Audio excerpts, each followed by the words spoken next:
So Daniel spoke, saying, I saw in my vision by night, and behold, the four winds of heaven were stirring up the great sea.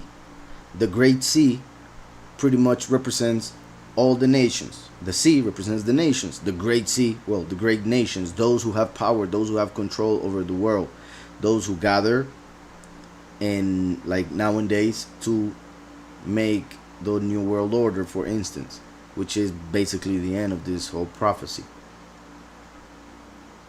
So, and behold, the four winds of heaven. These four winds, we see them in the book of Revelation. Since I was saying how the book of Revelation is so connected with Daniel, let's go for a moment. In the book of the Revelation, we see in Revelation 7:1 that it says, after these things, chapter 7 of Revelation, and which is interesting because we are in Daniel 7, so the actual connection is in the same exact chapter.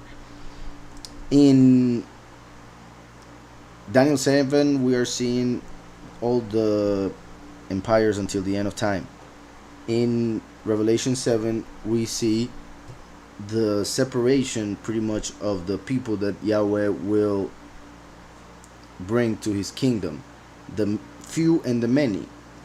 The chosen few, who are 144,000 of the 12 tribes of Israel, 12,000 from each tribe, and then the many, the great multitude.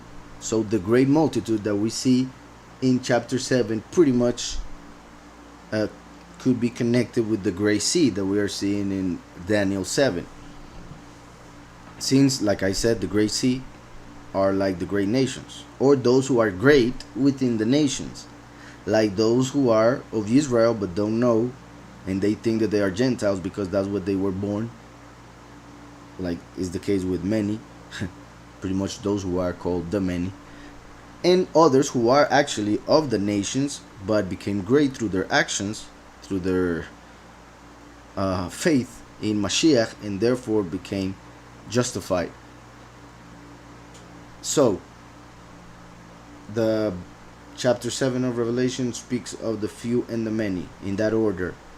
The great multitude that we see, which are the many, verse 9 says, after these things I looked, and behold, a great multitude. I repeat, like the great sea that we're seeing in Daniel 7.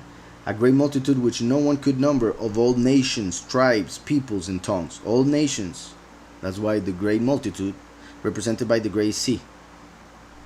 In the positive sense, those who are great within the nations. In the negative sense, those nations who became great in power and decided to control the rest.